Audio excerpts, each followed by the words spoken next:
I serve as the Vice President of Substitutes for United Educators of San Francisco. We represent 6,000 educators, teachers, paras, counselors, psychologists, social workers. We educate the young people of San Francisco. And in 2021, we passed a resolution to support and promote the boycott, divest, and sanctions movement. And then in November of 2023, we stood strong with a small number of unions who said we demand a ceasefire now. But we did more than that. We also demanded an end to U.S. aid to Israel, and we refused to blame the Palestinian people for their resistance.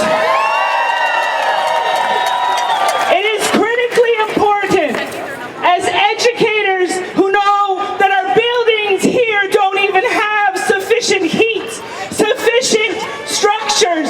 There are rats at my daughter's K through 8 in the mission. And that is not unusual, because there has not been an investment in public education in the United States. Where are those dollars going? They are going to Israel. They are going, yes, shame. They are going to kill and murder innocent Palestinians. They are going around the world, not only to Palestine, but billions and billions of dollars sent to suppress people's movements and national movements across the world. That money should be here at home, and of course we owe reparations. I want to speak about, in the new year, what we look forward to. I agree, there is no new year without Gaza, without a ceasefire. We must win the ceasefire in 2025. But we cannot look at our reality through rose-colored glasses. We are in a very difficult period with the expansion of war, the expansion of the Israeli project, and U.S. support for war and occupation across the world. But the Palestinian people have faced challenges like this before. And we learn from them. In their very existence, they show us what it means to resist imperialist onslaught. We know that just 90 miles away on the island of Cuba, they are blockaded. They're facing hunger and the lack of electricity, and they still stand with the Palestinian people. Because they understand that the Palestinian liberation is critical to all of our liberation. And here in the United States in 2025, we face great challenges. The incoming Trump administration, which came in on a program of racism, chauvinism, war, and exploitation, must be defeated in its agenda. And as we look to the example of resistance, we can look to our own example here in the United States. In the last year, our movement, the Palestinian movement, the movement against the imperialism of the U.S. that supports Israel, has won over millions of people to the cause of Palestine. But we cannot rest in 2025. We must win over millions of workers, not only to Palestine, but to a program of healthcare, housing, public education, the right to a job, the right to a retirement. That is the agenda we must fight for in 2025. We will end war and occupation, and we will fund people's needs, and we are the only force that can make it happen.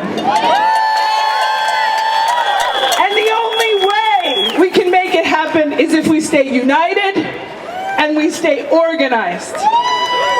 We cannot just have a single demonstration or even a single worker strike. We must continue to build until the millions of workers who voted for Biden, for Harris, for Trump, I don't care, until they're on our side, until they're in the streets with us. That is the goal of 2025. And I hope to see each and every one of you on January 19th, the day before Trump is inaugurated, at the Civic Center at 1 p.m. Our union will be there. Will you? Will you be there? Free, free Palestine! 15 months we have witnessed this massive escalation of the ongoing Nakba. 15 months of children, health workers, aid workers, community and national leaders targeted, journalists targeted and murdered. Intentional starvation, entire family lines were being wiped out. Newborns freezing to death. 15 months of seeing our movement disparaged, discredited, repressed, and criminalized. But we are still here, and we will be here for as long as it takes.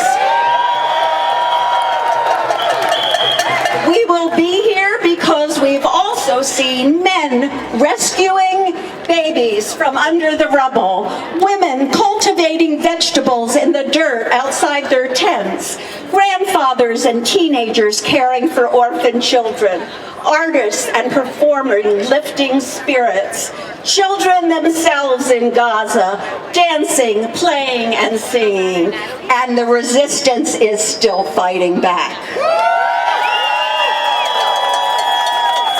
Palestinians show us every single day how not to give up. It has become kind of a custom when Jews speak in support of Palestine to invoke our personal and collective connection to the Nazi genocide, to say Israel and the Jewish establishment don't speak for us, that there are now and always have been Jews that oppose Zionism and Israel.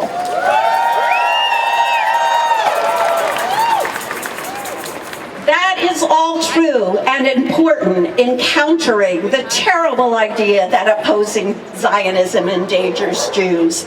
Zionism endangers everyone.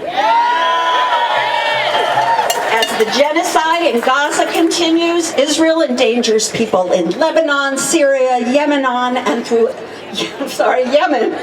throughout the region.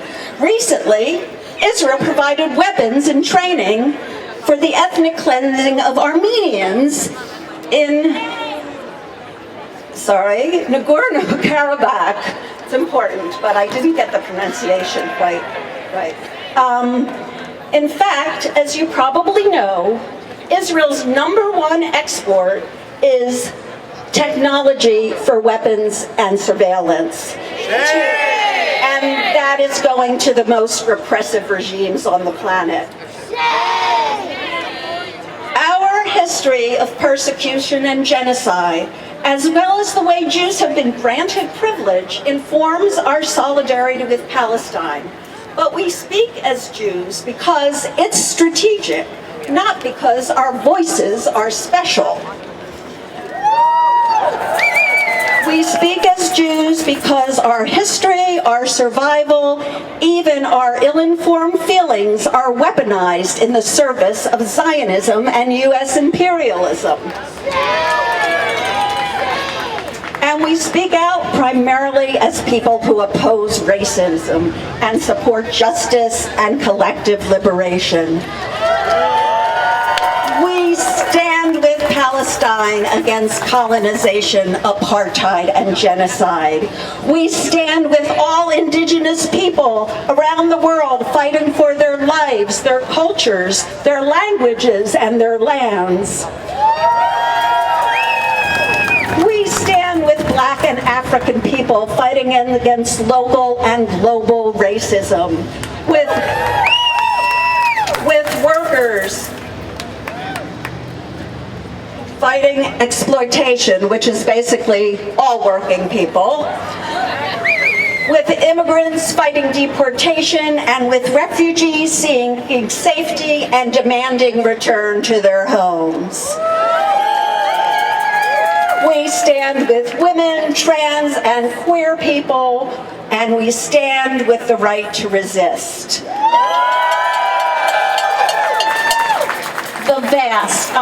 The vast majority of people in the world are against Israel's genocide in Gaza. Hundreds of thousands are taking action, calling out the US, the UK, the EU, who back Israel with weapons, propaganda, censorship, and repression. Many have been physically assaulted, arrested, and lost their livelihoods.